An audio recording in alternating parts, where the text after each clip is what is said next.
Bharat boycott আন্দোলনের নেতারা কোটি কোটি টাকা হাতে নিছে। এখন আমার কাছে ডকুমেন্টস আছে, ডকুমেন্টসগুলো আমি বলতেছি। দেখেন, ঢাকা বিশ্ববিদ্যালয়ের কিছু ছেলে, যে ভিপি নূরের নেতৃত্বে, এরা তাদের স্ত্রীর ছবি ফেসবুকে দিলে ওইটা মুখে সাইটে দেয়, মুখটা বন্ধ করে দেয়। কিন্তু এরা জানে না যে ওনাদের স্ত্রীর বুক, চুল, বডি দেখলেও যে আরেকজনের লিঙ্গ দাঁড়াইতে পারে, এটা ওরা জানে না। বিভিন্ন তারে গণ অধিকার পরিষদের ছেলে পেলে যারা তাদের স্ত্রীর ছবি ফেসবুকে দেয়, তারা মুখে একটা স্টিকার দিয়ে দেয়, লাভ স্টিকার, যাতে মুখটা দেখা না যায়। কামটা তো মানুষ তো কামটা মুখ দিয়ে করে না, কামটা তো করে একটা নারীর কি কাম করার জায়গা আছে, যৌনাঙ্গ, এখান দিয়ে করে। এই গণ অধিকার পরিষদের এই নেতারা, আমি ডকুমেন্টস দেখেন, ওদের প্রোফাইলে যে দেখেন, তাদের স্ত্রীর ছবি যারা দিছে তারা মুখটা ঢেকে দেয়। মানে পাছা মেরে গেলে যাও, নিচে মারো, কিন্তু মুখ দেখাইব না তারা। আরে বোকাচোদা, তো স্ত্রীর যদি চুল দেখা যেতেছে, খালি এইটুক দেখা যায় না, আর বাকি সবই দেখা যেতেছে, যে কোনো মানুষ ওগুলো দেখে তো সিরিয়াস হইতে পারে, তাদের লিঙ্গ দাঁড়াইতে পারে। মানে এরই এরা বুঝে না। যাই হোক, তো ঢাকা বিশ্ববিদ্যালয়ের এরা কিভাবে চান্স পাইছিল, এই যে ভিপি নূর সহ যে গণ অধিকার যারা করে, আমি জানি না। সবার মুখে দেখবেন দাঁড়িয়ে আছে, হয়তো মাদ্রাসার থেকে আইছে, কিন্তু আবার পাশ করার পরেও বিপদ। ভিপি নূর এক লাইন ইংরেজি বললে অর্ধম বন্ধ হয়ে যায়। তা বলে ইংলিশে ঢাকা বিশ্ববিদ্যালয়ে লেখাপড়া করছে, একটা লাইন ও যদি 1 মিনিট ইংরেজি বলবো, যদি ভুল না হয়, তাহলে আমি রাজনীতি ছেড়ে দেবো। যাই হোক, এরা কিভাবে কোন মাদ্রাসার থেকে ভর্তি হয়ে ঢাকা বিশ্ববিদ্যালয় থেকে পাশ করছে জানি না, কিন্তু কাজের কথা বলি। কাজের কথা হলো, এরা গণ অধিকার পরিষদ করার পরে খুব গরম গরম কথা বলার কারণে ঢাকা বিশ্ববিদ্যালয়ের ভিপির নেতৃত্বে প্রবাসীরা তাদেরকে অনেক টাকা পাঠাইত, দেশ বিদেশের অনেক টাকা পাঠাইছিল।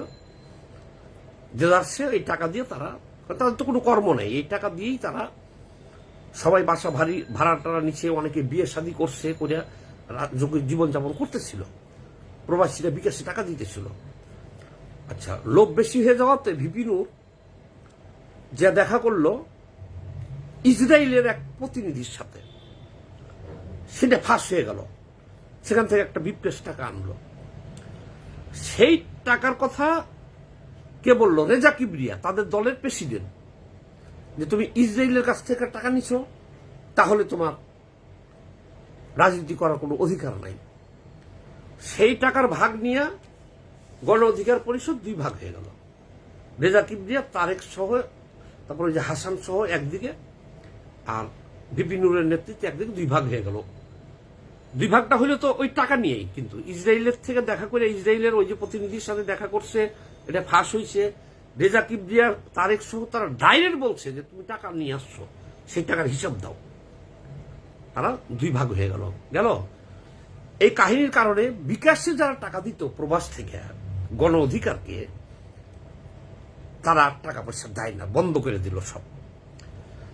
বন্ধ করার পরে এরা বিভিন্ন বিপকে আনছে, সে তো আর কাউরে দেয় নাই, কিন্তু বাকি সবাই ডাইল ভাত যে খাইবো, খেয়ে ঢাকা শহরে থাকবো, এই ব্যবস্থা তাদের বন্ধ হয়ে গেল গণ অধিকার পরিষদের। আচ্ছা, বন্ধ হওয়ার পরে তারা কি করলো? কেউ কালো জিরা, কেউ মধু, এগুলো বিক্রি করা শুরু করলো। কারণ আপনারা তো জানেন, এই অনলাইনে যে মধু বিক্রি হয়, এরা হলো প্রতারক। 1 কেজি মধু কিনা চিনি শিরা দিয়া এটা 50 কেজি বানিয়ে বিক্রি করে, তারপরে ওই 1 কেজি থেকে যায়। তারপরে ওই যে হাদিস কোরআন ধর্ম এখানে ব্যবহার করে, তারা মধু বিক্রি করে, যে রাসূল পাক সাল্লাল্লাহু আলাইহি সাল্লাম বলছে মধু খাইতে। কিন্তু মধু, ওই যে বললাম, 1 কেজি মধু কিনা 70 কেজি বানায়। কালো জিরার তেল খাইতে বলছে রাসূল সাল্লাল্লাহু আলাইহি সাল্লাম, 1 বোতল কালো জিরা কিনা কালো রং দিয়ে 70 বোতল বানাইয়া। তো যাই হোক, এইসব ছেলেপিলেগুলো গণ অধিকার পরিষদের তারা বিপদে পড়ে গেল। বউ পোলাপান নিয়ে তারা কি করলো? কালো জিরা মধু মধু এডি সেডি বেচা শুরু করলো। এর মধ্যে পিনাকি একটা ফর্মুলা আবিষ্কার করলো, ভারত বয়কট। এই ফর্মুলাতে তারা জ্ঞানার। এখন ভারত বয়কট মানে ভারতীয় পণ্য বয়কটের আন্দোলনটা পিনাকি ভট্টাচার্য মাঠে থ্রো করলো। থ্রো করার লগে লগেই গণ অধিকার পরিষদের এই নেতারা, যারা কালো জিরা মধু টধু বেচে খাইতেছিল, মানে বিকাশে টাকা দেওয়া সব বন্ধ করে দিছে, চলতে পারতেছিল বেটারা, তারা লুফে নিল। লুফে নিয়ে এরা ঝাঁপাইয়ে পড়লো মাঠে। বাহ, ঝাঁপাইয়ে পড়ার পরে যে ভারতীয় পণ্য বয়কট, ঝাঁপিয়ে পড়ার পরে তারা এবার জ্ঞানার। এই যে আকিজ কোম্পানি, মোজো, কি করতে হবে? শুধু ভারতীয় পণ্য ঠেকাইলে তো হবে না, ইসরায়েলি পণ্যটাও ঠেকাইতে হবে। KFC এটি বন্ধ করতে হবে, ভারতীয় পণ্য বন্ধ করতে হবে, ভারতীয় পণ্য বয়কট করতে হবে। কেন বয়কট করতে হবে? এই বেরকার তারা ভাই জ্ঞানার হয়ে গেল গা। মোজো কোম্পানি তাদেরকে, মোজো কোম্পানির কিন্তু, মোজো কোম্পানির প্রোডাক্ট কিন্তু একটা না, তাদের সব প্রোডাক্ট আছে। তারা কি করলো? এক মোজো কোম্পানি 7 কোটি টাকা ইনভেস্ট করছে যে তোমরা ভারতীয় পণ্য বয়কট আন্দোলন চালিয়ে যাও, আমরা মোজোটা খালি মোজো বেচবো। 60 টাকার মোজো 100 টাকা করে ফেলছে। তাহলে ওরাও আবার কিন্তু আকিজ কোম্পানি, ওরাও যে টাকা দিচ্ছে এখানে, ওরা পকেট থেকে দিচ্ছে না, পাবলিকের পকেট কাটিয়ে দিচ্ছে। 60 টাকার মোজো 100 করে ফেলছে। এটা লুটে নিছে। বাংলাদেশে কিন্তু এখন ভারতীয় পণ্য বয়কটের আন্দোলনটা করতেছে কয়জনে? গণ অধিকার পরিষদের ছেলে পেলে কয়টাই তো জীবন দিয়ে দিতেছে। কেন জীবন দিতেছে? তারা খাইব কি? আর এই সুযোগ কি তারা হাত খেয়াল করবো? বিকাশের তো তারা প্রবাসীদের আস্থা হারাইছে, এখন তো কেউ বিকাশ করে না। এখন ভারত বয়কট আন্দোলনটা শুরু করার পরে এরা ভাই এবার এরা কোটিপতি হয়ে গেল গা, ওদের আশা পূরণ হয়ে গেছে গা। আচ্ছা, বাংলাদেশে এখন ভারতীয় পণ্য বয়কটের যে গেঞ্জি দিতেছে দেখেন, সবাই জেলা জেলা পাঠাইতেছে, লিফলেট পাঠাইতেছে, পোস্টার পাঠাইতেছে। কে পাঠাইতেছে দেখছেন? বিএনপির কাউরে পাঠাইতে দেখছেন? সিনে জামাতের কাউরে দেখছেন? অন্য কোনো পাবলিকরে দেখছেন? এটা কে করতেছে? ওই গণ অধিকার পরিষদ, যাদের বিকাশের চাঁদা বন্ধ হয়ে গেছে, এরাই। কারণ তারা তো ভাত খাইতে পারে না, মধু বেচে। তাহলে হাজার হাজার পিস গেঞ্জি দিতেছে সারা দেশে কোত্থেকে? ওই গেঞ্জি দিতেছে খালি। কিন্তু আমার আফসোস হয় যে এই গণ অধিকার পরিষদের যারা এই ভারত বয়কট আন্দোলন যারা করতেছে, দেখবেন প্রতিদিন করতেছে, সারাদিন সারা রাত মধু টধু বেচাবেচি বাদ। কিন্তু তাদের সাথে যে সমস্ত সহযোদ্ধা আছে, এই বেচারাগুলোর জন্য আমার দুঃখ হয়। তাদেরকে কিচ্ছু দেয় না, তাদের একটা গেঞ্জি দেয় আর একটা ওই লিফলেট পোস্টার দেয়, একটু চা চু খাওয়ায় দেয়। কিন্তু এরা এখন করছে কি, বাংলাদেশের যে সমস্ত কোম্পানি আছে সব কোম্পানির কাছে প্রতিদিন যোগাযোগ করতেছে যে ভাই, আমরা ভারতীয় পণ্য, ইসরায়েলি পণ্য সব বন্ধ করে দেব, বিদেশি পণ্য আপনারা শুধুমাত্র দেদারসে বিক্রি করবেন। কিভাবে বিক্রি করবেন? আর ধর্মীয় মোজো আপনি করবেন, মোজো খালি একটু কালার দিয়ে কালো করে খালি আপনারা সাপ্লাই দিতে থাকেন। কারণ কোক হলো ইন্টারন্যাশনাল ব্র্যান্ড, হলো কোক। কোকের ইতিহাসে এই 100-200 বছরের মধ্যে বিকল্প কেউ কোক বের করতে পারে নাই। কোকের স্বাদটা বোঝাতে হবে না। কিন্তু এরা বলছে আপনি, আমরা ধর্মীয় অনুভূতি দিয়া এটা এমন ভাবে প্রচার করতেছি যে মোজোর ভিতরে আপনি 60 টাকাটা 100 করেন, অসুবিধা নাই, খালি একটু কালার মিশাইয়া কালো করে আপনি বাজারজাত করেন। প্রত্যেকটা দেশি কোম্পানির সাথে যোগাযোগ করে এত ভাত খেতে পারে না, দেখেন হাজার হাজার পিস গেঞ্জি দিতেছে।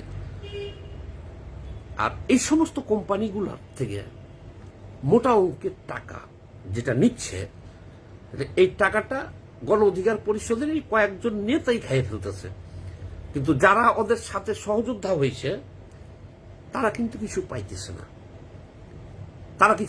না, এবং অচিরেই যদি আর 2-3টা মাস করতে পারে ভারতীয় পণ্য বয়কটের এই আন্দোলনটা তারা, তাহলে এই কয়েকটা ছেলে পেলে কোটিপতি হয়ে যাবে এবং ওরা দেশ ত্যাগ করবো।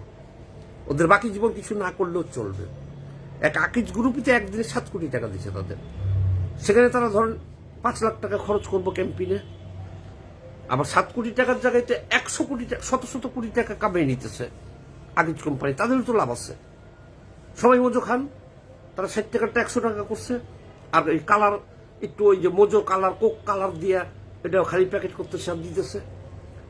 এত সহজ কোক বানানো? সারা বিশ্বের 1 নম্বর ব্র্যান্ড হইল কোক। এর সমকক্ষ বানাইতে পারবেন কেউ? পারবেন না। কিন্তু এই ধান্দাবাজ কয়টা এই যে ভারত বয়কট আন্দোলন করতেছে এরা, তাহলে আমি না ভারত আমার কেউ না। ভারত বয়কট করেন, ভারতের লোকে যুদ্ধ করেন, ভারতকে দখল করে নেন, আমার কি? তো বাংলাদেশের লোকজন যে প্রতারিত হইতেছে কয়েকজন প্রতারকের হাতে, সেটাই বলতেছে। আকিজ কোম্পানি সহ বাংলাদেশের কিছু কোম্পানি এই ভারত বয়কট আন্দোলনে যে ইনভেস্ট করছে এর একটা সিংহভাগ চলে যায় হলো পিনাকির কাছে, আর বাকি টাকাটা আসছে হলো গণ অধিকার পরিষদের কাছে। কিন্তু গণ অধিকার পরিষদের মাত্র মুষ্টিমেয় যে কয়েকজন নেতৃত্ব আছে এরাই পায়, আর বাইরে কেউ পায় না। বাইরে পায় হলো গেঞ্জি আর লিফলেট, আর হলো কি তাদের ভিতরে ধর্মীয় সেন্টিমেন্ট ঢুকাইয়ে দিয়া দিনে রাতে লাইভ খোঁজা এই ভারত বয়কট আন্দোলনটা। এই এখন আমি চিন্তা করতেছি যে এই ভারত বয়কট আন্দোলন করে না হলে গণ অধিকার পরিষদের 2 গ্রুপের 8-10 জন কোটিপতি হইব, বাকিরা তো খালি খাইতেই পড়বো, তারা তো কিছু পাবে না। এদের পকেটটা ভরাট হয়ে গেলে এরা থেমে যাবো। কিন্তু বাকি যারা করতেছে এরা বিপদে পড়বো, কেন ওই বেচারারা তো একটা ইমানি শক্তি নিয়ে লড়াই নামছিল, হিন্দু বিরোধী sentiment, Bharat boycott, Hindu boycott. কিন্তু ওদের যে কয়জন নেতা আছে এদের পকেটটা ভরে গেলে তো ওরা আস্তে করে ঠান্ডা হয়ে যাবে। নুরু এখন ঠান্ডা কেন? নুরুর বাকি জীবন কিছু না করলেও চলবে। ইসরায়েলের যে বিপকেশটা আনছিল একটাই যথেষ্ট। এই ধাক্কায়, ভারত বয়কট আন্দোলনের ধাক্কায় পিনাকি আর এই গণ অধিকার পরিষদ কয়েকটা ছেলে পেলে কোটিপতি হয়ে গেল। ওরা আস্তে করে বসে যাবো, চামে 1 মাস আর বসে যাবো। কিন্তু এই যে ইমানি জোশ যারা নিয়ে লাফাইতেছে সারা দেশে, এরা কি পাইল কোন? এদের কি লাভ হইল কোন? তাহলে প্রতারণা সবখানেই যে ভাই, প্রতারক। তাহলে ভারত বয়কট আন্দোলনটা কিভাবে শুরু হয়েছে আর কিভাবে শেষ হয়েছে আমি কিন্তু বিস্তারিত আপনাদের দিয়ে দিলাম। পিনাকি সহ গণ অধিকার পরিষদের 10-12টা ছেলে কোটিপতি হচ্ছে, তারপরেই এই বয়কট আন্দোলন সমাপ্ত হচ্ছে। বুঝলে বুঝপাতা, আর না বুঝলে কি তেজপাতা। তাহিরির কথা। সবাইকে সালাম, বিদায়।